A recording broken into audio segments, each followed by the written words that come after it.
할렐루야. 오래간만에 우리 예수전도센터 우리 어르신들 만나 뵙고 또한 유튜브 기본성 예수님 동영상으로 오래간만에 만나 뵙게 됩니다. 너무 감사합니다. 자, 오늘은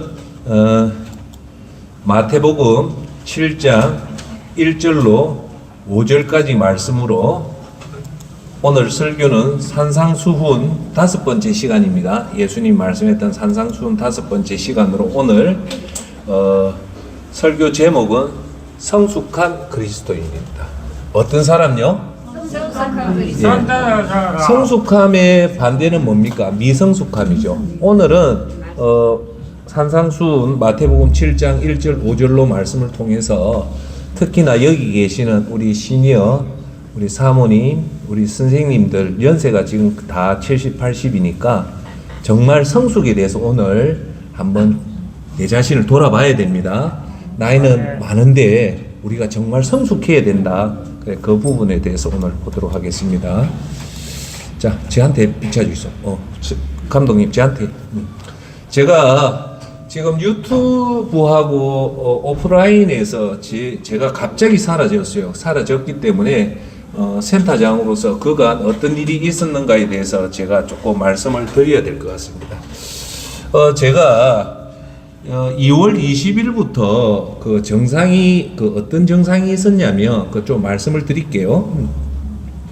오른쪽이죠. 오른쪽 엉덩이 쪽에 근육에 통증이 좀 생기더라고요.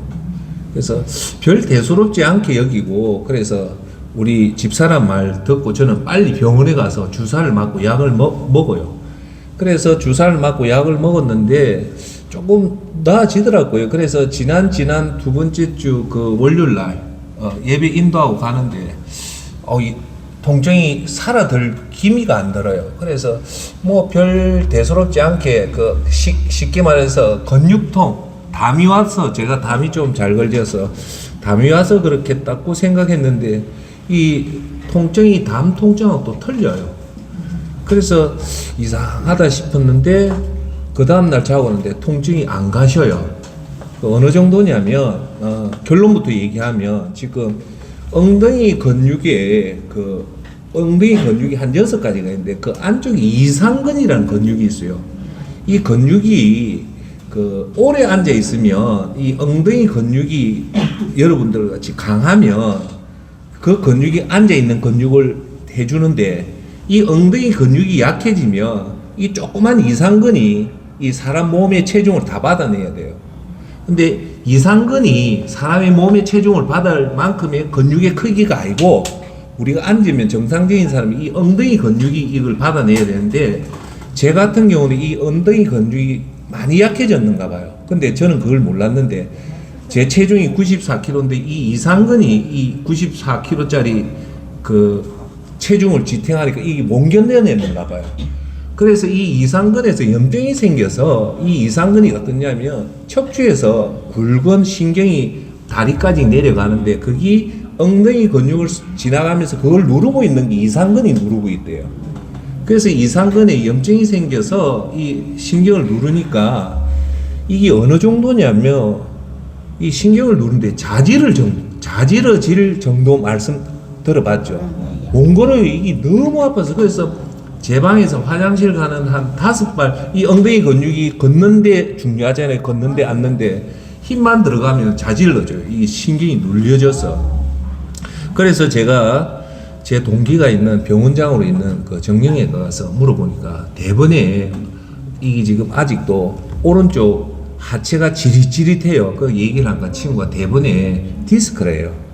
디스크래서 엑스레이하고 MRI를 찍어봤어요. 찍어봤는데 다행히 디스크는 아닌데 이 디스크도 신경을 누르는 거고 이상근도 신경을 누르니까 정세가 거의 허리 디스크 정세하고 거의 똑같아요. 지금도.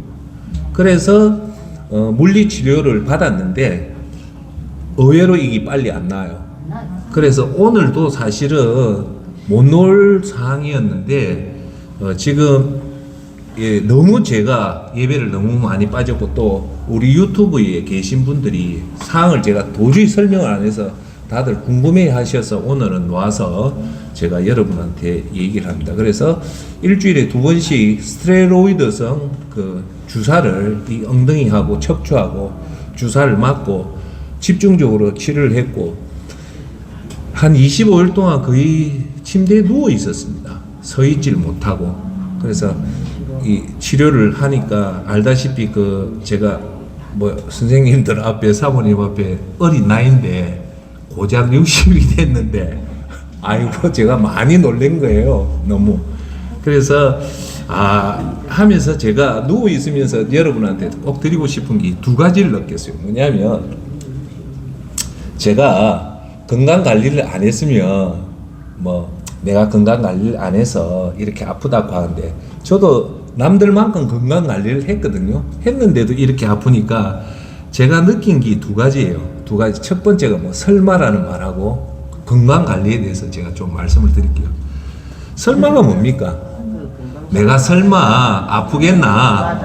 내가 설마 죄송하지만 암이 걸리겠나? 남은 걸려도 설마 나는 안 걸린다. 그 설마가 사람 잡는다는 게 뭐냐? 설마가 방심을 하게 만들더라고요. 예. 그러니까 설마라는 말에 내가 많이 의존을 했는가 봐요. 설마 내가 이렇게 건강하고 음식 조절도 하는 내가 설마 했는데 그 설마 방심이 그 치고 들어오더라고요. 그래서 이게 뭐냐면 그 통증이 생긴 원인도 사실은 피가 그 뭐라나 그 뭡니까 피 속에 염증이 피가 맑으면 이 이상근이 와도 되는데 피가 염증이 많았는가 봐요. 제 피 속에. 그래서 피가 염증이 많으면 암하고도 직결되고 당뇨 수치가 높거든요. 제가. 그래서 음식 관리를 했는데 그 설마가 사람 잡는다는 말 맞듯이 이제는 내한테는 설마가 없다. 설마는 제대로 건강 관리 안 하면 설마가 내한테 그대로 온다는 게 이번에 확실히 느꼈어요. 예. 2번째 건강 관리에 대해서 얘기할 때 제가 여러분한테 여러분 잘 하시지만 제가 얘기한 거 예외를 허용한 건강 관리는 관리가 아니라는 걸 내가 요번에 느꼈어요. 건강 관리라는 것은 예외를 허용하지 않는 철저한 관리가 그게 진짜 관리지. 중간에 예외를 허용해서 인스턴트 식품 제가 뭐 인스턴트나 이 음식 조절을 100이라면 한 80은 했거든요. 근데 20에 허용을 줬어요. 근데 제가 요번에 누워서 느낀 게 뭐냐면 관리라는 것은 절대 허용하면 안 된다. 100% 자기가 그 표현을 여러분한테 말씀드린 이거죠. 인스턴트 식품, 밀가루 음식, 당류를 먹지 말아야 되는데 저는 좀 먹었어요. 그래서 이번에는 60이 되고 하니까 이걸 정말 끊어야 되겠다 싶어서 지금 철저하게 좀 끊고 있는데 그게 쉽지가 않다는 걸 느껴요. 그래서 설마는 내가 방심하면 설마도 내한테 암이 닥친다. 설마 내가 닥치겠냐 하는데 그건 아니에요. 내가 철저하게 건강 관리를 안 하면 그게 온다. 그러니까 여러분 꼭 그거 기억하시고 2번째는 제가 이제 누워 있으면서 느낀 게 이 통증이 너무 아픈데 여러분 암 통증은 이보다 더 심해돼요. 예. 암 통증은 이게 줄어드는 게 아니고 점점 강해지기 때문에 나중에는 마약성 몰핀을 놔도 이 통증을 못 견딘대요. 그만치 암 통증이 우리 상상을 초월할 정도로 아프다니까 암을 예방할 수 있는 제일 좋은 것은 정기 검진에서 조기 발견하는 게 제일 중요해요. 그래서 여러분 건강검진을 꼭 받으시고 조기에 검진을 받아서 의료기술이 발달되기 때문에 조기에 치료하면 암은 치료가 거의 가능하답니다. 그래서 첫째, 암이 안 걸리게끔 여러분들이 건강관리, 즉 마음관리, 수면관리, 음식관리, 운동관리를 꼭 하셔야 됩니다. 암이라는 걸 한자로 보면 입구자가 3개거든요. 암이. 입구자가 3개가 뭐냐. 정상적인 사람은 입이 하나잖아요. 근데 암은 입이 3개라는 말은 과식을 한다는 거예요. 그래서 과식을 하면 암이 걸려요. 근데 지금 현재 있는 사람들이 전부 다 하는 얘기가 뭐냐. 암 환자가 너무 많대요. 정말 너무 많대요. 그 원인 중에 하나가 제일 큰 원인이 뭐냐면 고령화랍니다. 너무 오래 살기 때문에 암 환자가 그래 많이 발생한다고 그렇게 얘기를 해요. 그러면서 암만치 두려운 게 뭐냐면 치매거든요. 치매는요, 고립되면 절대 안 됩니다.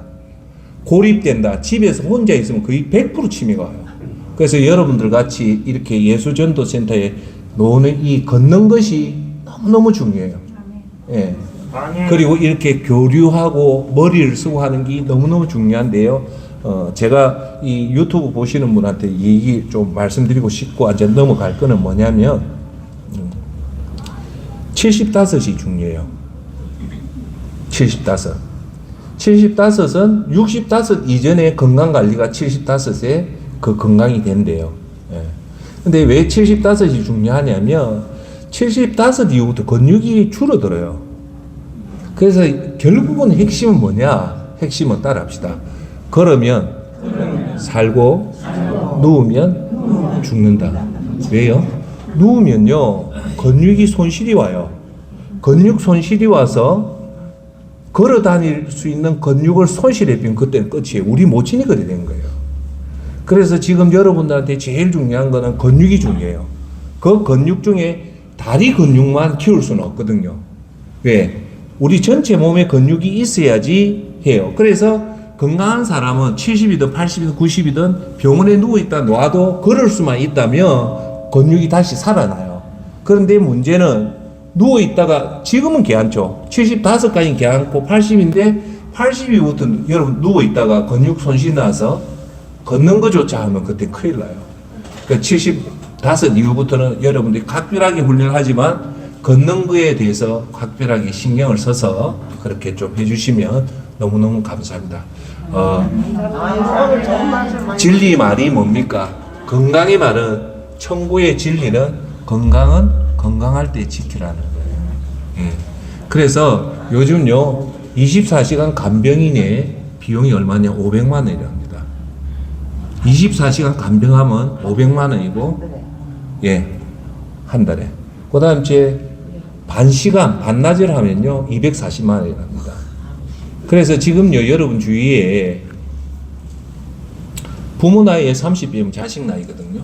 70에 하면 자식이 40인데, 그런 경우 우리 주위에 석 보는 게 간병비가 너무 힘들어가지고, 자식이 회사 그만두고 부모 수벌하는 경우도 제법 많습니다. 근데 여러분 이걸 보셔야 될 게 뭐냐면 40에 자식이 40이라는 게 어떤 의미일까요? 인생의 가장 중요한 시기예요. 이때 자기 영역을 확보하고 자기 그걸 확보해야 될 시기인데 부모가 여러분들과 제가 건강 관리를 해서 신세를 망치는 거예요. 그러니까 지금 여러분들이 건강 관리를 잘 해야지 자식들한테 피해를 안 주거든요. 그러니까 그런 부분에 대해서 여러분들이 바짝 긴장하셔서 그래서 여러분 관리를 잘하면 어느 정도 경제적인 효과냐면요 5억의 돈을 절약할 수 있답니다. 여러분들이 이렇게 하는. 그래서 그걸 제일 잘할 수 있는 것은 매일매일마다 예배당 가서 예배드리면 절대 치매가 안 와요. 왜? 예배당 걸어가는 동안 걷지요. 그리고 교회 가서 기도하지요. 찬송 부르죠. 사랑과 교류하죠. 그러면 이런 분들은 절대 치매가 안 온대요.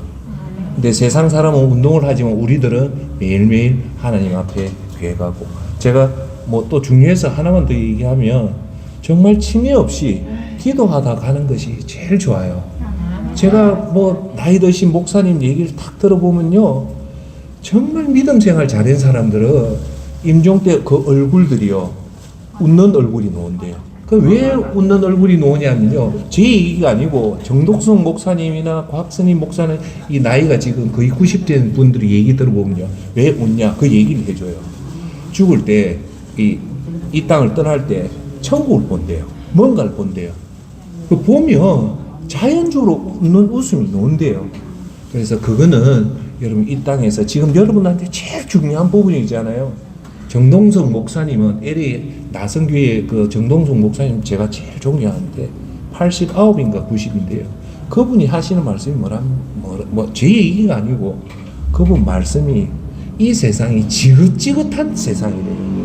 참 그 말씀이 맞구나. 이제 90까지 다 산 사람이 성공적으로 살았던 그 목사님이 우리한테 하는 메시지가 이 세상이 좋은 게 아니고 지긋지긋한 세상이다. 이 지긋지긋한 세상을 떠나서 이제 천국 가는데 왜 그 죽음을 두려워하냐. 그래서 여기 계신 저와 여러분들은 이제 천국은 점점 가까이 오고 있잖아요. 반면에 이 땅은 점점 멀어지는 거. 가까이 오는 우리 천국을 붙잡고 우리 남아있는 생애를 마지막 하나님 영광을 위해서 잘 헌신하는 저와 여러분 되기를 바라겠습니다. 자, 오늘 주제는 성숙은 나이 들어감에 믿음 다음으로 점검해야 할 부분이다. 오늘 주제가 성숙이잖아요. 그걸 다른 말로 하면 따라합시다. 나이값. 저와 여러분들은 정말 나이값 해야 돼요. 오늘 마태복음 7장 1절부터 5절은 그 나이값 못하는 사람들이 오는데 오늘 이 설교 들으면서 항상 내 자신을 비춰봅시다. 혹시 나는 이런 사람이 아닌가? 혹시 만에 하나라도 내가 그런 부분이 있다면 지금이라도 빨리 고쳐서 성숙된 여러분들이 되길 바랍니다. 그래서 제가 성숙 다음으로 우리 삶의 제일 중요한 게 뭐냐면 사실 한번 크게 해볼까요? 믿음이다. 믿음은 뭡니까? 예배 중심, 말씀 중심, 기도 중심, 그리고 전도, 구제, 겸손, 섬김. 이것이 다 믿음이에요. 이것이 우리 삶의 가장 중심으로 서 있어야 됩니다. 할렐루야. 그 다음으로 우리가 점검해야 될 거는 여러분들이 지금 집안의 대어른이잖아요. 여러분만큼 어른이 없어요. 나이만큼 여러분들이 믿음의 성숙이 돼서 온화하고 인자하고 덕이 많은 그런 어른이 되기를 꼭 바랍니다. 여러분 예수전도센터 오기 전에는 조금 고약한 어른이었는데 오고 나서 얼굴이 천사같이 이래요. 원해졌어요. 네. 잘했습니다. 할렐루야. 우리는 더 덕이 많고 가난한 자를 긍휼히 여기고 미소 짓고 그런 저와 여러분 되기를 바랍니다. 자, 오늘 용어 정리부터 할게요. 오늘 마태복음에 7장에 나오는 게 뭐냐? 비판받지 않으려면 비판하지 마라. 그 다음 너희가 판단하는 그 기준은 너희들도 판단받는다고 얘기를 하거든요. 자, 그러면 비판이라는 말이 뭐냐? 그 용어부터 우리가 합시다. 우리가 비판을 하죠? 합니까? 안 합니까? 네. 비판은 현상이나 사물의 옳고 그름을 판단하여 밝히거나 잘못된 점을 지적하는 것을 비판이라고 얘기합니다. 두 번째, 판단이라는 말은 무슨 뜻이냐?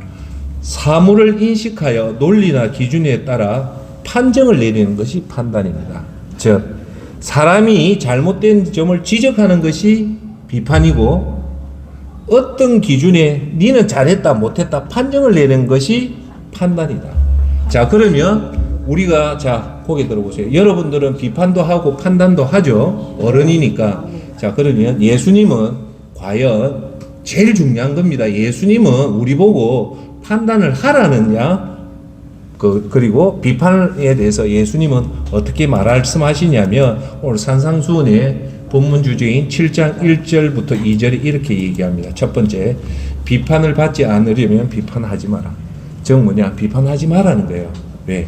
비판을 받기 때문에.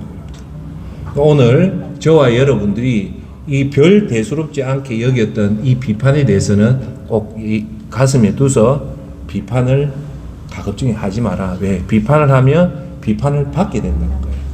근데 이 비판은 누가 비판을, 우리가 비판을 하면 비판을 받게 되죠. 그죠? 받게 됩니까? 안 됩니까? 됩니다. 자, 그러면 제가 선생님한테 비판을 하면 선생님이 내한테 비판을 하냐? 아니에요. 의외의 사람이 내한테 비판을 해요. 그러면 왜 그럴까? 그것은요, 하나님 보고 있다는 거예요. 사람이 내 보는 게 하나님 보고 있다. 그걸 따라합시다. 코람데오. 제가 여러분들한테, 저와 여러분한테 제일 강조하는 게 그 중에 하나가 뭐냐? 사람이요, 믿음 생활을 정말 잘하는 분들은 하나님을 두려워해야 됩니다. 여러분 연세에, 제 나이에 하나님을 두려워하는 존재가 없으면 사람은 방종해져요. 방종해진다는 건 교만해져요. 자기가 하나님 위치에서요. 시시끔끔 자기가 판단하고 비판하고 하는 거는 예수님 절대 하지 말라는 거예요. 여기 계신 여러분 90대 우리 이미경 고모님도 있고 80인데 여러분 나이 많은 것 같죠? 천국 가면 여러분요 하수 중에 제일 하수입니다. 우리가 제일이 아니에요. 항상 그런 마음을 가지고 겸손해야 됩니다. 자, 두 번째 2절 말씀은 너희가 비판한 그대로 비판을 받을 것이며 너희가 판단한 기준에 따라 너희도 판단을 받을 것이라는 겁니다. 즉, 이 말은 제가 여러분한테 설명드리면 비판과 판단은 쉽게 하지 말라는 거예요. 제일 좋은 방법은 비판 안 하고 판단 안 하면 됩니다. 그게 제일 좋은 거예요. 그런데 자, 제가 질문을 또 던져볼게요. 질문 던지면 여러분 다 맞추잖아요. 비판하고 판단하는 사람이 어떤 사람이 비판하고 판단할까? 1번 모든 사람이 다 한다. 그 중에 다 모든 사람이 다 한다. 2번 경찰만 한다. 3번 공무원이 한다. 4번 교만한 자가 한다. 몇 번입니까? 몇 번? 4번. 첫 번째 질문 다 맞춥니다. 교만한 자예요. 여러분 자세히 보세요. 우리가 성령에 충만한 사람은 사실은 비판을 잘 안 합니다. 판단도 잘 안 해요. 네. 교만한 자예요. 저도 가끔씩 집사람하고 얘기하다 보면 우리가 판단하는 얘기가 많아요. 여보, 25층에 사는 누구 부부가 뭐 이렇게 했다 하면 제가 들어보면 일리가 있지만 여보, 우리 절대 예수님이 판단하지 말았기 때문에 무슨 사연이 안 있었겠냐. 거기서 우리가 정의를 내리지 맙시다. 그냥 그대로 받아줍시다. 그 집사람은 그 사람이 좀 잘못됐다는 식으로 얘기하는데 우리가 그 속을 모르는데 우리가 하나님도 아닌데 판단하지 맙시다. 그게 중요해요. 예.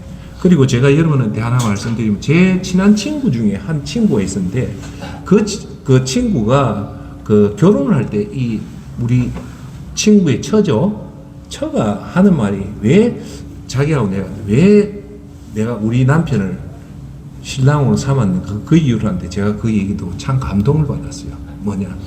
우리 친구가 충청도 아예요.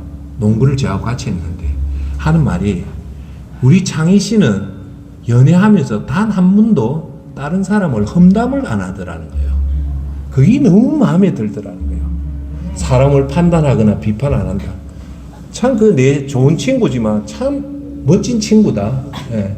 우리는 인격이 되면 사람을 비판하거나 판단하지 말고 항상 듣고 좋게 이해하는 것이 우리 그리스도인의 모습이고 그래서 예수님이 그런 말씀을 하시는 겁니다. 할렐루야.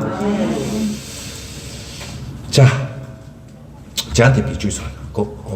그래서 우리가 비판과 판단에 대해서 제가 8가지에 대해서 조금 여러분한테 도움이 되는 말씀할게요. 첫째, 우리가 비판을 할 때, 판단을 할 때 우리가 제일 먼저 알아야 될 게 뭐냐면, 자, 비춰주십시오. 요한복음 8장 7절에 말씀이 나옵니다. 그게 뭐냐?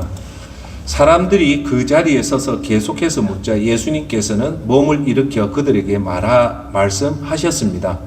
너희 중에 죄 지은 적이 없는 사람이 먼저 이 여인에게 돌을 던져라. 이 말이 뭡니까? 자, 저한테 비춰주고.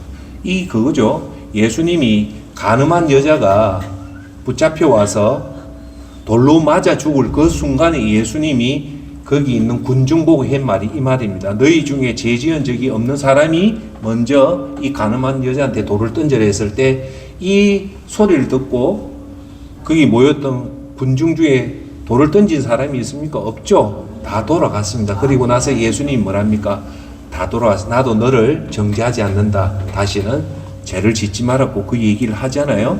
그 말은 뭡니까? 우리도 다 똑같은 죄이니까 죄인이 죄인을 정죄할 수 없다는 거예요. 그래서 우리가 항상 그것을 우리 가슴 속에 두어야 됩니다. 예. 어떤 사람을 비판을 하고 싶고 판단을 하고 싶을 때 꼭 명심해야 될 것. 우리도 그 사람보다 절대 나은 것이 없다는 예수님 말씀하신 것을 그걸 하고 그다음째 자, 비판과 판단은 이성적인 기능 중에 사람이 이성의 기능 중에 4가지가 있는데 판단력, 분석력, 통찰력 그 중에 하나가 비판력이에요. 그런데 사실은 진짜 비판의 순수한 비판의 기능은 뭐냐? 타인을 위해 비판하는 것보다 자기 자신한테 비판하는 게 가장 좋아요. 그래서 우리는 타인을 비판하고 판단하기 이전에 먼저 내 자신을 비판하고 내 자신을 판단하는 것이 가장 좋은 방법입니다. 할렐루야. 네 번째는 그 사람을 비판하고 판단할 때는 우리 관념과 개념과 사상으로 하지 말고 하나님 말씀이 기준을 해서 판단을 하는 것이 가장 좋습니다. 뭐를 기준으로? 하나님 말씀으로. 여러분 부지런히 하나님 말씀을 여러분 속으로 섭취를 해야만이 하나님 말씀으로 우리가 볼 수 있습니다. 다섯 번째는 우리가 심판날에는 예수님이 그래요. 너희가 이 땅에 했던 모든 말을 하나님 분명히 묻겠다는 거예요. 그걸 항상 가슴에 두고 우리가 누군가를 비판하고 판단했던 그것이 없어지는 것이 아니라 언젠가는 하나님 앞에 서면 그게 다 드러나기 때문에 자, 그걸 생각하고 우리가 비판을 하든 판단을 해라는 겁니다. 여섯 번째는 제가 여러분한테 말씀드리고 싶은 거는 그 사람이 정말 비판하고 판단하고 싶으면 기도하고 나서 비판하십시오. 정말 그 사람이 비판하고 싶다면 기도를 하시고 나서 비판을 하는 것이 기독교적인 방법입니다.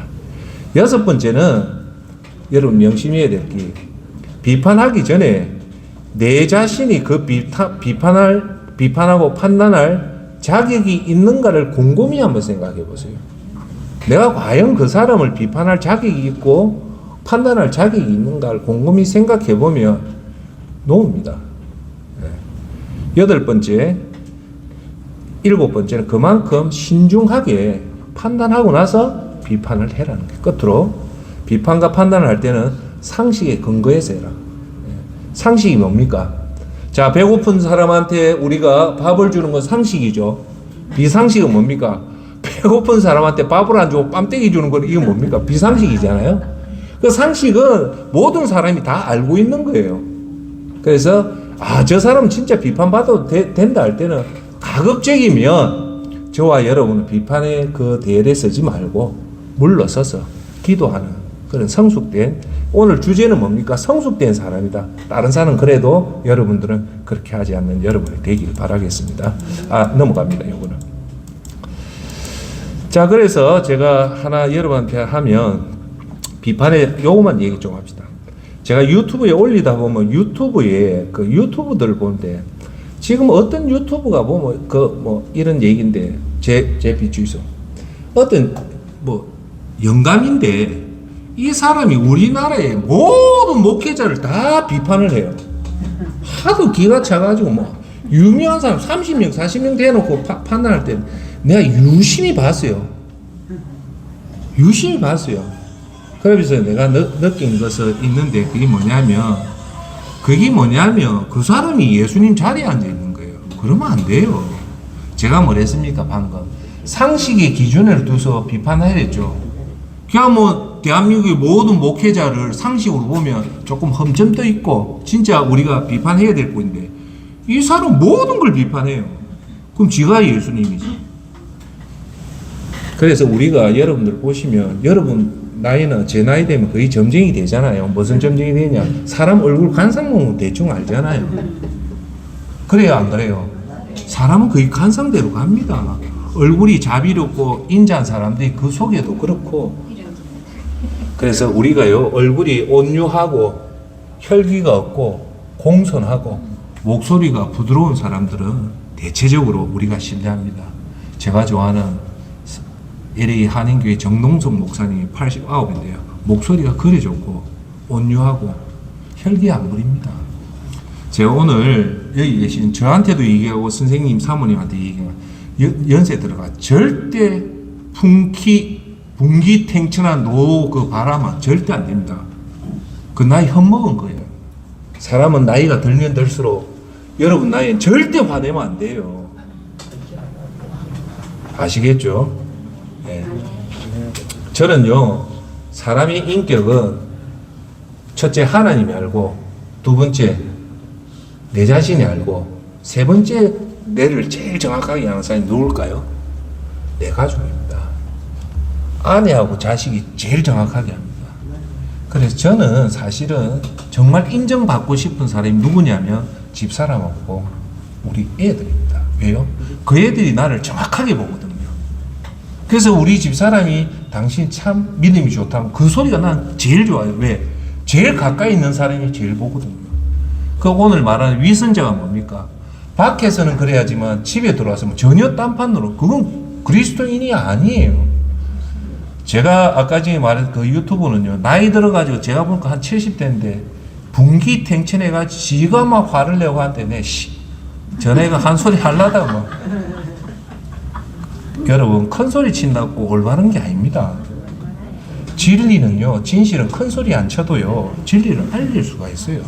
그래서 여러분, 녹이 풍천되고 화를 내고 하는 것은 절대 좋은 거 아닙니다. 여러분, 믿음이 성숙한 사람의 특징이 뭐냐면요, 따라합시다. 온유하다. 온유하다. 그래, 여러분 유튜브 볼 때 막 정강훈 같이 막 가음 지르는 그건 목사 아닙니다. 성숙된 사람들의 특징은 온유함이 그게 가장 중요해요. 온유하다면 여러분 봐도 돼요. 근데 대부분 모순 있는 사람들이 분기탱천한데 그건 절대 안 좋습니다. 여러분, 두 번째 제가 여러분한테 말씀드리고 싶은 거는요, 올바른 말 한다고 올바른 자가 아닙니다. 여러분, 그건 분명히 아셔야 돼요. 그 사람이 올바른 말 한다고 그 사람이 올바른 사람이냐? 우리나라는 좀 희한해서 말 잘하면 그게 올바른 사람인데 말할 필요 없습니다. 올바른 행동을 할 때 그것이 올바른 사람이지, 자기가 올바른 말 많이 한다고 해서 그거 올바른 사람 아닙니다. 예. 그런 올바른 행동하는 사람이 그렇게 비판을 하고 분기탱천하고 노를 하는 거 아닙니다. 그래서 저는 사역자를 보면요, 제일 첫 번째 보는 기준이 뭔가 합니까? 그 성품이 온유한 걸 봅니다. 그리고요, 우리가 뭔가 이 유튜브처럼 지가 막 분기탱천 해가지고 막 쓸데없는 소리 하는데 그러면 안 돼요.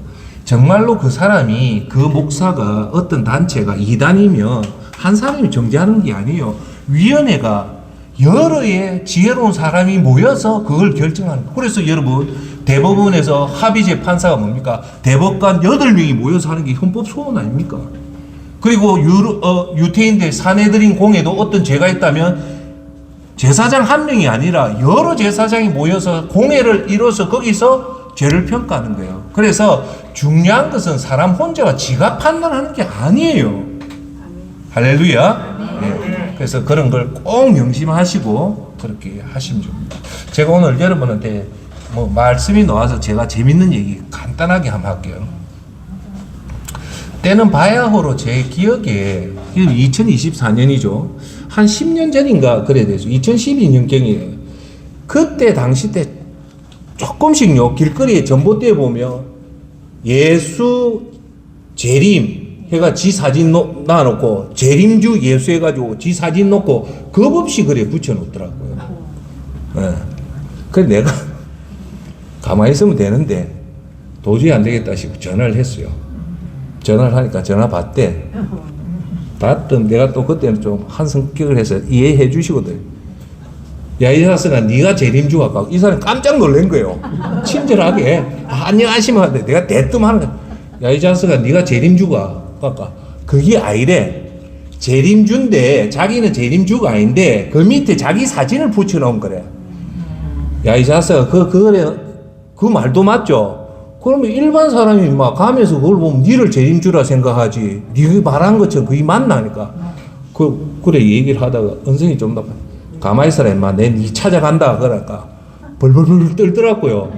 그리고 나서 일주일 되니까 전봇대에 그게 다 없어집힌 거예요. 이럴 땐 박수 한번 치야죠. 그 이후로부터 그 인간이 전봇대에 그런 거 재림주 예수 그런 거 안 붙이더라고요. 자, 그 다음 주에 오늘 마태복음 아까 전에 7장 1절로 2절 했고 이제 더 중요한 3절에서부터 5절까지 보겠습니다. 모든 사람에게 이거부터 보기 요거부터 봐야 됩니다. 본문 마태복음 7장 3절 5절 말씀이 뭐냐면 이 말입니다. 어찌하여 내 형제의 눈 속에 있는 작은 티를 보면서 내 눈 속에 있는 나무 토막은 보지 못하느냐. 4절 내 눈 속에 나무 토막을 있으면서 어떻게 내 형제에게 내 눈 속에 있는 작은 티를 빼주겠다고 라고 말할 수 있느냐. 다섯 번째, 위선자들아 먼저 내 눈 속에 있는 나무 토막을 빼내야라. 그 후에야 잘 보여서 내 형제들의 눈 속에 있는 티를 빼낼 수 있을 것이다 라고 하는 것이 이 3절, 4절, 5절 산상수훈의 말씀입니다. 그 말씀을 보고 봅시다. 자, 이 말은 뭐냐면요, 요약하면 이 말이에요. 모든 사람에게는 죄가 다 있습니다. 인정하죠? 그런데 위선자는 자신의 죄는 감추고 아무 문제 없는 것처럼 의인 행세하면서 타인의 죄만 보고 죄를 지적하고 간섭하고 고쳐라 지적한다. 이를 위선자라는 거예요. 진정성은 그러니까 진정한 그리스도인은 죄를 지적하지 말고 진심으로 그를 위해서 기도하는 것이 훨씬 더 좋다. 그게 성숙된 자의 모습이라는 겁니다. 할렐루야. 자, 그러면 하나하나 보면서 넘어가도록 할게요. 마태복음 7장 3절. 어찌하여 내 형제의 눈 속에 있는 작은 티를 보면서 내 눈 속에 있는 나무 토막은 보지 못하느냐. 이 티를 다른 말로 하면 죄라고 할게요. 죄라. 그러니까 이 사람의 죄는 보면서 내 죄는 왜 안 보느냐 이거예요. 네. 자, 이 말씀은 첫째, 성숙한 자는, 오늘 주제는 뭡니까? 성숙한 그리스도인입니다. 성숙한 자는 자신의 죄를 보지만 위선자, 남의 잘못의 죄도 본다. 예. 자기 죄도 보고 남의 죄를 본다. 두 번째, 남의 죄를 잘 보면서 왜 자신의 죄는 안 보는가에 대해서 우리가 봐야 돼요. 예. 옆집에 철수 엄마 죄를 자꾸 보면서 그 철수 엄마 죄만 보지 말고 내 죄도 봐라는 거예요. 자, 우리는 죄인이지 의인이 아니다. 그러니까 그렇게 하지 말라는 거예요. 우리가 의인입니까? 죄인입니까? 죄인입니다. 자, 정동석 목사님이 하는 주창된 그 원로, 그분이요, 내가 너무 존경하는 이유가 정말 존경해요. 그분이 하는 말씀이 핵심 요구예요. 근데 그분의 영성은 100이라면 우리 일반인의 영성은 한 10이에요. 도저히 못 쫓아갈 정도의 영성이에요. 그분이 하시는 말씀이 뭐냐? 핵심이 이거예요. 내 자신을 안 죽이면 안 된다는 거예요. 내 자신을 죽이고 그 자리에 예수님이 들어올 때 그게 진정한 그리스도인이라는 게 정동석 목사의 핵심입니다. 왜? 내 자신이 있으면 그리스도인이면서도 내 자신이 이런 짓 한다는 거예요. 합니까? 안 합니까? 합니까? 안 합니까? 대답을 안 하는 것은 몰라서 안 하든지 안 돼 쪽팔려서 안 하든지. 그래서 우리가 남의 죄를 본다는 것은 빨리 우리가 진단해야 될 것은 내가 아직도 살아있다는 거예요. 나는 예수님과 함께 죽고 그 속에 예수님이 들어와야 돼요. 그걸 여러분들이 이 땅에 떠날 때까지 항상 명심해야 될 게 아직도 내 자아가 살아있는지 아니면 예수님이 살아있는지 그걸 꼭 보시길 바랍니다. 자, 두 번째 7장 4절에 이런 말이 나옵니다. 내 눈 속에 나무 토막이 있으면서 어떻게 내 형제에게 내 눈 속에 있는 작은 티를 빼주겠다고 말할 수 있느냐라고 얘기합니다. 자, 이거는 자신에게도 완악한 죄가 여전히 있으면서 상대방에게 죄를 지적하고 고치라고 허물을 고쳐주겠다 하지 말라는 거예요. 여기서 자기 자신에는 이 죄가 나무 토막같이 크고 상대방은 작은 티랬죠. 그 예수님 뭐냐? 네 죄가 더 크다는 거예요.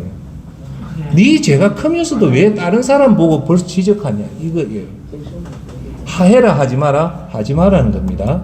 자, 죄인은 죄인을 고쳐라고 할 수 없습니다. 죄인이 죄인을 보고 고쳐라 할 수 있습니까? 없습니까? 나중에 얘기하겠지만 그럴 때 하는 말이 뭐랍니까? 속으로 제 한 삐 주이소. 이렇게 택도 없는 게 내보고 막 고치라면 내 속으로 뭐랍니까? 대놓고 싸우면 안 되니까 속으로 니나 잘해라. 그 말 안 합니까? 웃죠? 그러니까 지적 잘하는 사람의 특징이 뭐냐? 미성숙한 사람입니다. 그런데 특히 연세가 많은 사람이 이 행동을 너무 많이 한다는 거예요. 제가 여러분한테 항상 드리는 말은 믿음의 적은 두 가지예요. 무지와 교만입니다. 무지와 욕심이에요. 요 두 가지를 제거해 비면 한데 무지와 욕심을 제거할 수 있는 방법은 진리를 알면 이걸 고쳐요. 그럼 진리가 누구냐? 예수님입니다. 즉 따라합시다. 예수님만 제대로 알자. 그러면 모르는 것을 극복하고 욕심을 극복해요. 자, 세 번째, 상대방이 선생님, 사모님, 내가 이런 죄가 있으니까 좀 자문을 구해 주십시오 라는 질문이 없는 이상 여러분이 먼저 나서서 죄에 대해서 지적하지 말라는 겁니다. 제 얘기해서 죄송하지만 저는 40대 이후 어떤 사람한테 지금까지 단 한 번도 뭐 이거 해라 저거 해라 얘기 안 합니다. 딱 하나의 원칙이 있어요. 그분이 저한테 센터장이 좀 조언을 얻고 싶습니다 갖고 요청해 오면 그때서 얘기하지만 그 요청이 없는 데는 저는 절대 어느 누구도 비판이나 판단하고 그 사람 행동에 대해서 지적 절대 안 합니다. 단 할 수 있는 사람이 있어요. 그게 누구냐? 내 자식하고 내 와이프는 할 수 있어요. 그 외에는 해도 안 되고 해서도 안 됩니다. 왜요? 우리도 똑같은 죄인입니다. 자, 마태복음 7장 5절 결론은 내 죄부터 깨끗이 해라는 겁니다. 자, 이게 예수님이 산상수훈에 직접 합니다. 위선자들아 먼저 내 눈 속에 있는 나무 토막을 빼어라. 그 후에야 잘 보여서 내 형제 눈 속에 있는 티를 빼낼 수 있을 것이다 라고 얘기해요. 자, 그러면 네가 타인을 만약에 죄에 대해서 정죄하려면 반드시 이거부터 해라는 거예요. 뭡니까? 내 눈 속에 나무 토막을 빼라는 것은 네 죄에 대해서 철저하게 회개하고 죄를 도말하고 나서 그리고 나면 더 깨끗해지니까 그 상태에서 타인의 죄를 지적하라는데 이렇게 되면 이렇게 내 눈에 있는 나무 토막을 다 빼면요. 다 빼고 나서 지적하려면 뭐랍니까? 예수님이 올라온나 그럽니다. 올라온나입니다. 그 말은 뭡니까? 내 눈에 토막을 빼는 게 쉽지 않다는 거예요. 예, 아시겠어요? 자, 먼저 너 자신부터 완전한 자가 되고 나서 상대방의 죄를 지적하라. 그러나 죄 지적은 자식 말고는 하지 마십시오. 두 번째, 상대방을 죄를 고쳐라. 남부터가 아니라 예수님 분명히 합니다. 네 자신부터 해라는 겁니다. 자, 내 죄부터 해결하고 나서 해결해라. 죄 해결에 상당한 시간이 걸리기 때문에 죄 자신의 나무 토막 같은 죄를 해결하는데 어느 정도 간다. 1번 한 달이면 된다. 2번 일주일이면 된다. 3번 1년이면 된다. 4번 평생 간다. 몇 번입니까? 평생 간다. 4번 평생. 제 답은 4번입니다. 무조건 모르면 무조건 4번 하면 돼. 평생 갑니다. 그래서 자기 죄를 보라는 거예요. 예수님. 할렐루야. 그래서 오늘도 우리 마음에 죄성이 있을 때는 빨리 내 죄를 돌아보면 거의 성숙된 분입니다. 먼저 자신의 죄를 회개하고 죄를 청산하라. 감춰진 죄를 청산하는 게 좋습니다. 할렐루야. 그럴 때 비로소 잘 보여서 남의 티를 빼줄 수 있다는 겁니다. 자, 저한테 비춰주십시오. 자, 그러면 누가 이렇게 위선자에 될 확률이 높을까요? 첫째, 젊은 사람, 낮은 사람은 절대 지적 안 합니다. 이것만 아십시오. 제가 여러분한테 지적 못해요. 나이 어린 사람, 공부 별로 안 한 사람, 가난한 사람, 이런 사람 절대 지적 안 해요. 결론은 누가 하냐? 위선자가 확률이 가장 높은 자는 누구냐? 예배당의 직분 높은 자입니다. 그걸 아셔야 돼요. 그 부분 대해서 할게요. 예배당의 직분 높은 자가 누굽니까? 일부입니다. 전부가 아니고 일부 분명히 말한다. 목사, 장로, 권사들입니다. 자, 이런 사람들이 진짜 성숙된 목사님이라든지 장로님이나 권사는 그렇게 안 해요. 똥탕 튀기는 사람이 이런 사람들이에요. 왜 그러냐면 직분을 잘못된 기준으로 직분자를 뽑아서 그런 거예요. 뽑지 말아야 될 사람이 장로가 되고 권사가 되고 뽑아야 될 사람이 안 돼서 그렇게 된 거예요.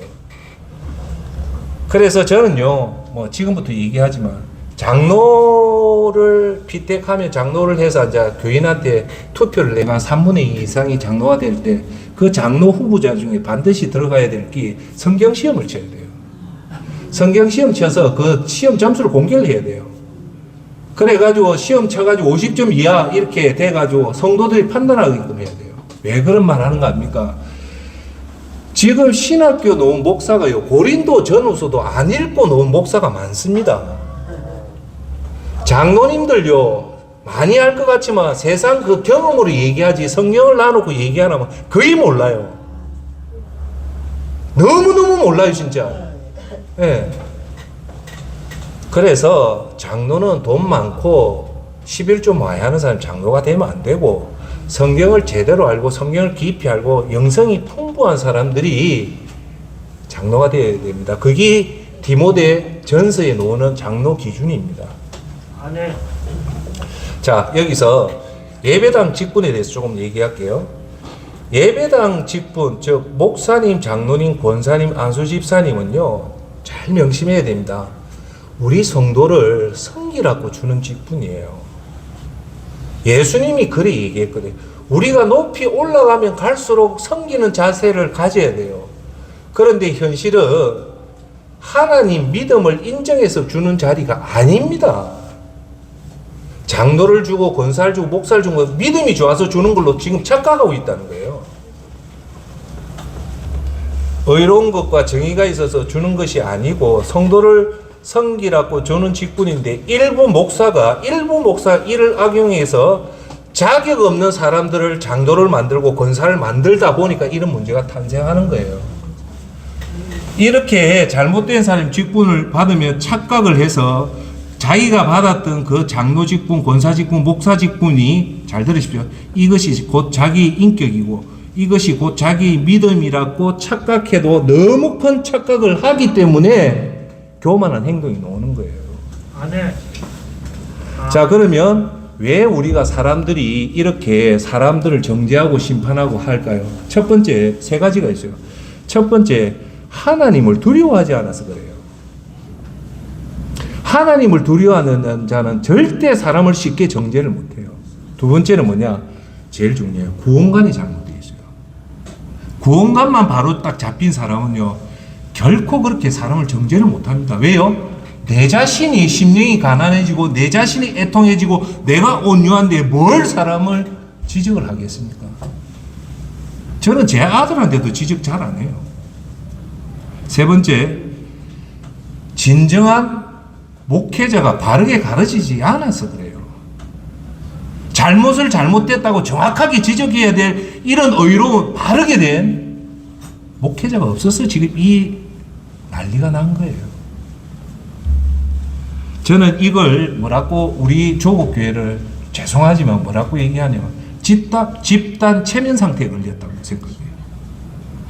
그들만이 뭡니까? 일부입니다. 그들만이 목사, 장로, 권사 일부들이 그들이 자신이 대단한 줄 착각하고 있는 거예요.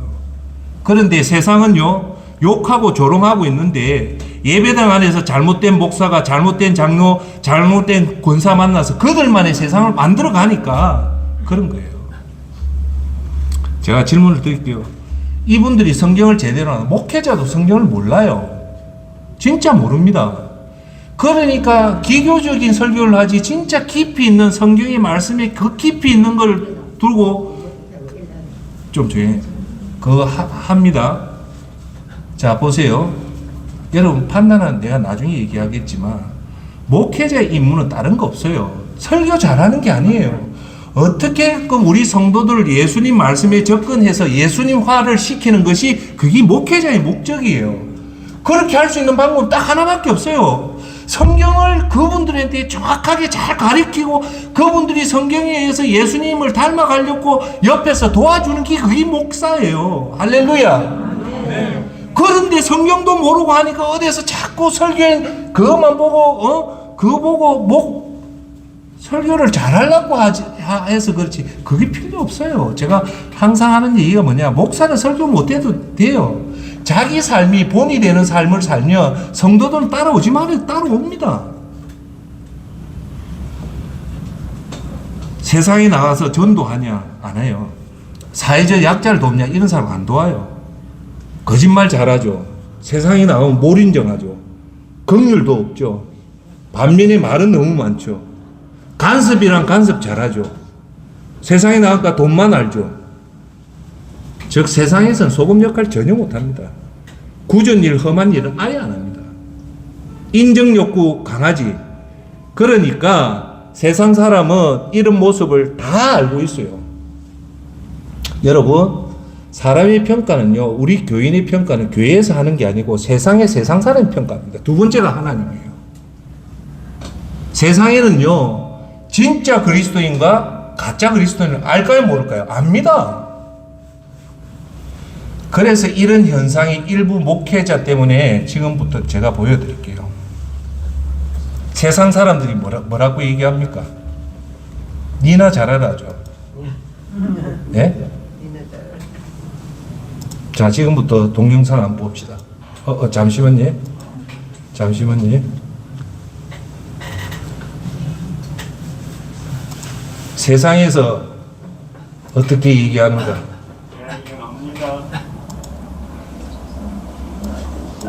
두부처럼 하얗게서 정말. 자, 제가 조금 설명을 드릴게요. 여기 나오는 이 캐릭터가 목사님입니다. 목사님이 이 영화가 무슨 영화냐면 친절한 검자시에 나오는 영화예요. 검자라는 사람이 살인사건을 저지르고 교도소에서 이제 출소하고 나올 때 이 교회의 성도하고 목사님이 나와서 그 검자씨한테 그 두부를 주면서 이제 우리 믿음 생활 잘하자고 할 때 이 검자씨가 세상 사람이 이 목사 보고 뭐라고 얘기하는가 한번 보십시오. 압니다. 자, 봅시다. 압니다. 두부처럼 하얗게 살라고 다시는 죄짓지 말란 뜻으로 먹는 겁니다.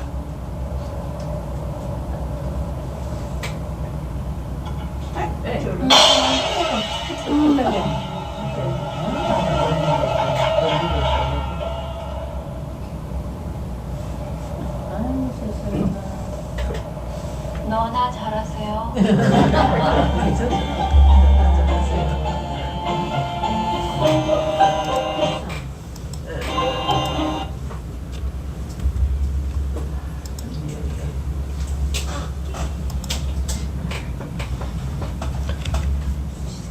뭐랍니까?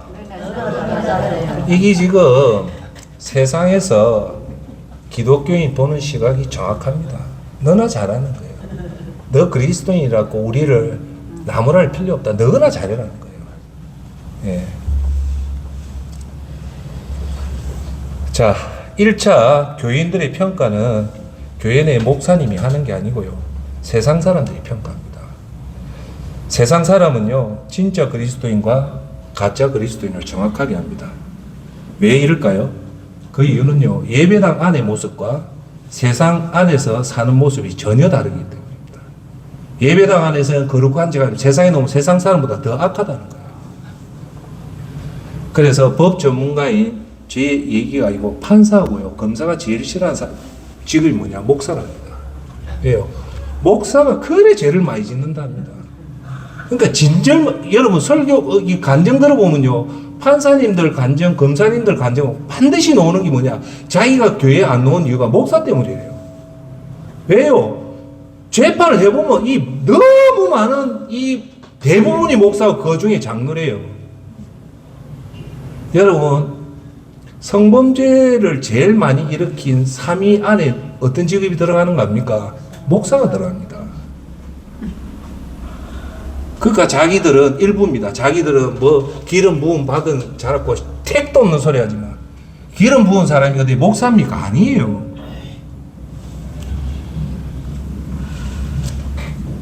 자, 그래서 예수님이 뭐라고 얘기하냐면, 자, 보여주십시오. 마태복음 23장 33절을 통해서 예수님이 뭐랍니까?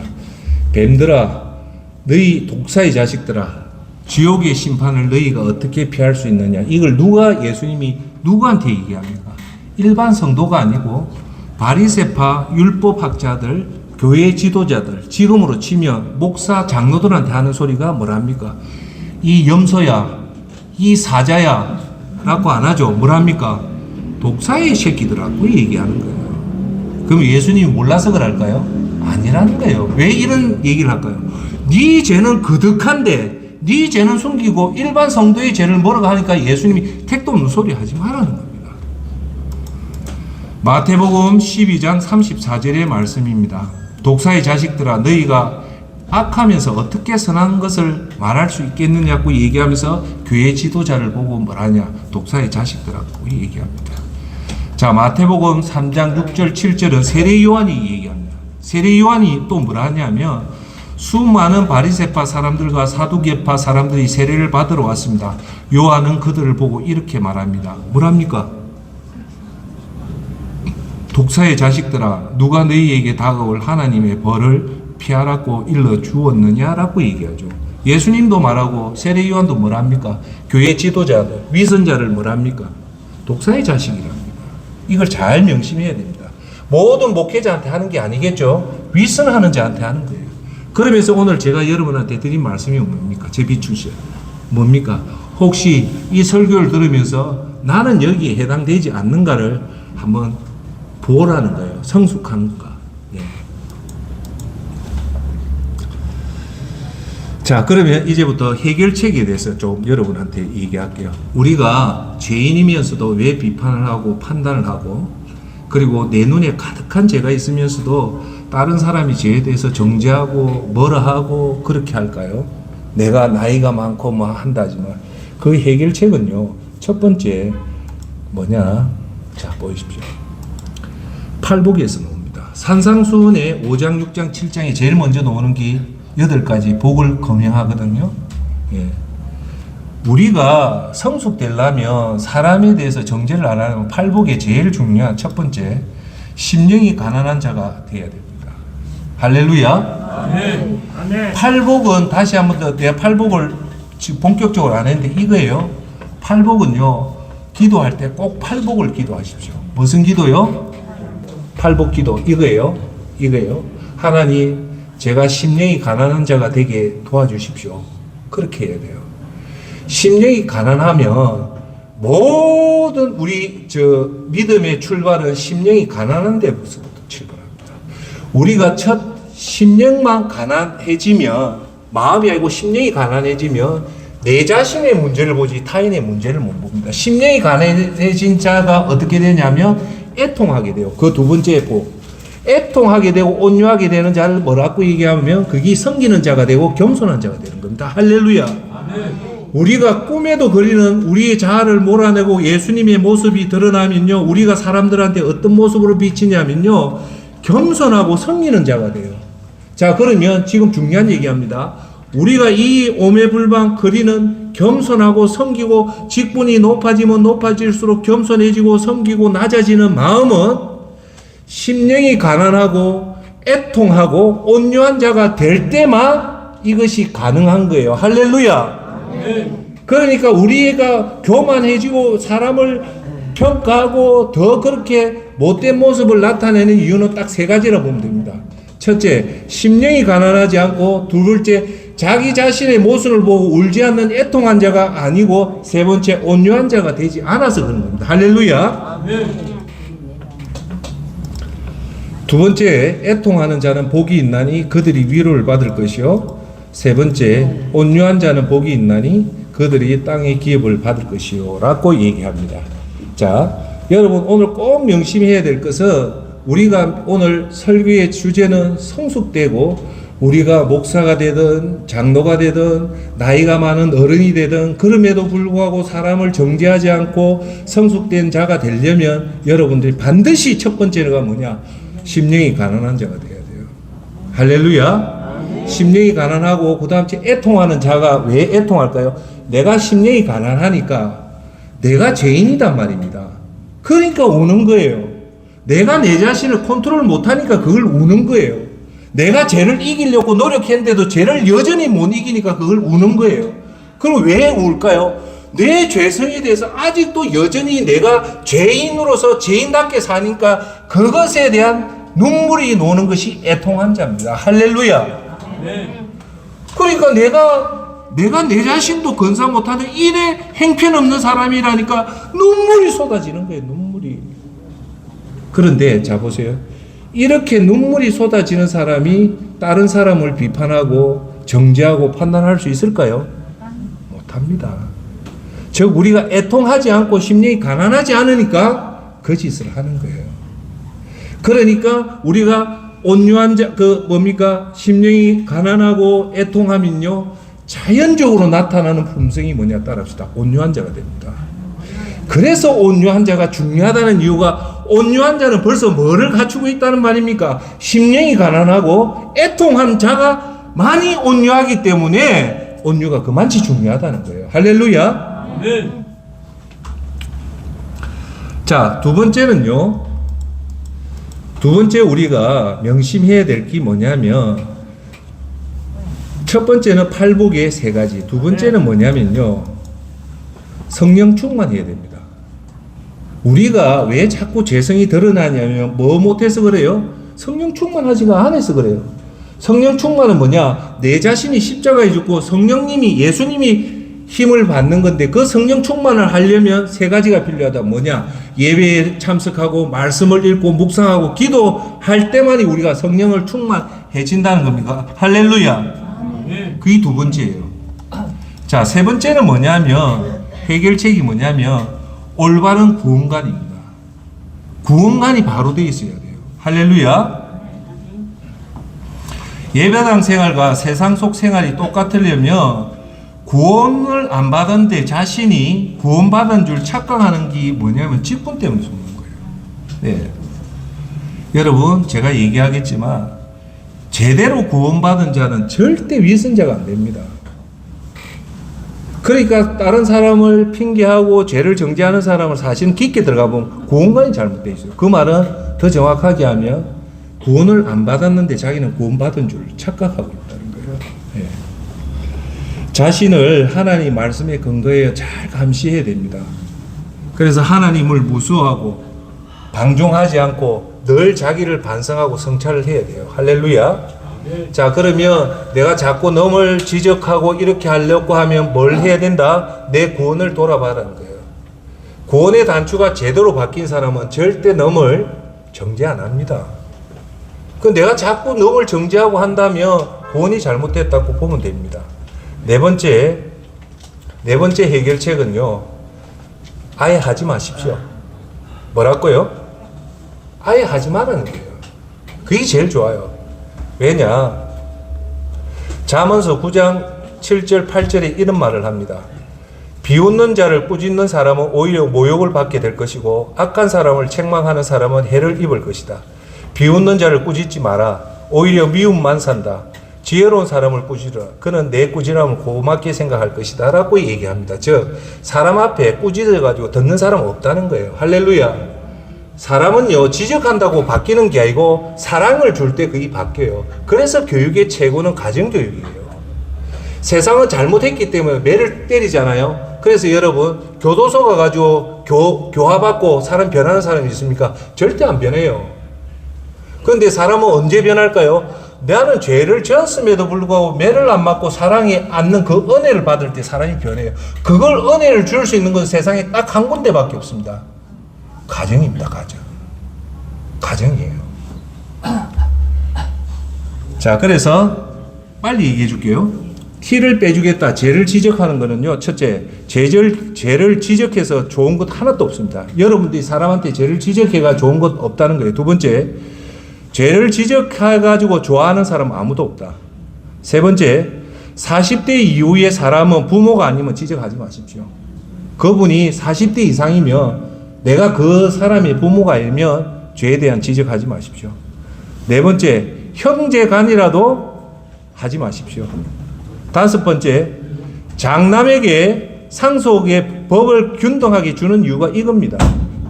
장남이라고, 지금 우리나라 현행법은 장남이라고 유산을 많이 줍니까? 안 주죠. 그 말은 뭐냐? 장남이나 차남이나 막내나 똑같다는 거예요. 그러니까 그 권위를 가지고 하지 말라는 겁니다. 자, 6번째, 여러분들 꼭 명심하는 거, 40대 이후에 사람들한테 여러분들이 만약에 뭔가 할 수 있다면 뭘 하냐면 따라합시다. 제 보시고 권위를 인정하라. 정말은 권위를 인정하라는 것은 그 사람한테 지적하지 말고 그 사람이 우리한테 그것을 도움을 청할 때만 여러분들이 인정을 해 주시길 바랍니다. 할렐루야. 자, 요거 한번 붙여주십시오. 마가복음 2장 17절에 뭐라고 나오냐면 예수님께서 이 말을 들으시고 그들에게 말씀하셨습니다. 건강한 사람에게는 의사가 필요 없고 병든 사람에게는 의사가 필요한 것이다. 나는 의로운 사람을 부르러 온 것이 아니라 죄인들을 부르러 왔다고 했습니다. 예수님은. 그럼 예수님이 이 땅에 오신 것은 의인 때문에 온 게 아니라 죄인 때문에 왔다라고 합니다. 그러면 제가 여러분한테 말할게요. 그러면 이 말 들으면 나는 의인인가 죄인인가 라고 얘기할 거 아닙니까? 그죠? 예수님은 죄인을 부르러 온 게 아니고 의인을 부르러 온 게 아니고 죄인을 부르러 왔기 때문에 의인은 예수님이 안 한다 했죠. 그런데 자 봅시다. 로마서 3장 10절은 뭐라냐? 성경에 이렇게 기록되어 있습니다. 의인은 한 사람도 없습니다. 그러면 이 땅에 의인이 없다는 말은 죄인이기 때문에 예수님은 이 땅에 모든 사람을 위해서 왔다는 거예요. 오늘 제가 여러분한테 드리고 싶은 말씀은 반드시 기억해야 될 것은 나는 죄인이라고 생각을 하시길 바랍니다. 그것만 아신다면 우리가 오늘 성숙되게 남을 비판이나 판단이나 죄를 정죄할 수 없다는 겁니다. 할렐루야.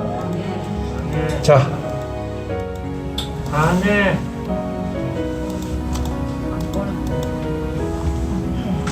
자, 오늘 정리를 할게요. 결론을 할게요. 첫째, 우리가 비판하고 판단하고 사람을 정죄하지 않기 위해서는 우리가 첫 번째 팔복 세 가지를 항상 가슴에 두고 기도를 해야 됩니다. 따라서 기도합시다. 하나님, 심령이 가난한 자가 되게 해주십시오. 나의 죄에서 애통하는 자가 되게 해주십시오. 온유한 자가 되게 해주십시오. 심령이 가난하고 애통하고 그 다음 제 온유한 자가 되면 그렇게 사람을 지적하거나 비판하거나 판단하지 않습니다. 자, 두 번째는 아까 말했다시피 자신이 죄인임을 꼭 명심하길 바랍니다. 자, 세 번째는 올바른 구원관을 회복하십시오. 내 구원이 진짜 내 죄를 회개하고 예수님이 내 죄를 모든 죄를 도말시켜서 그 순간 성령님이 들어와서 성령님이 나를 이끄는 그 구원관이 회복되면 우리는 그런 걸 안 합니다. 자, 끝으로 네 번째, 가급적이면 정죄하지 마라. 이 가급적이란 말은 자기 자녀 말고는 타인이면 형제든 누구든 정죄하지 말라는 겁니다. 할렐루야. 이제 마무리를 할게요. 제가 4주 동안 거의 4주 동안 못 놓았는데 여러분들이 잘 해주셔서 감사하고 오늘 산상수훈 5번째 말씀을 했습니다. 말씀이 뭐냐? 1절부터 5절. 첫 번째, 비판하지 말고 판단하지 말고 내 눈에 티가 더 크다. 그러니까 남의 죄를 지적하지 말라는 것을 말씀하는 그 이유는 성숙된 그리스도인이 되라. 내 자신이 죽고 예수님 사는 그런 성숙된 그리스도인이 되면 여러분을 통해서 하나님 영광을 받고 하나님 앞에 설 때 잘했다 칭찬받습니다. 하나 더 얘기하면 우리가 이 땅에 했던 모든 말은 하나님 앞에 반드시 심판을 받는다는 것을 명심하고 하나님 앞에 신실하게 정직하게 서는 저와 여러분이 되기를 예수 그리스도 이름으로 축원합니다. 기도합시다.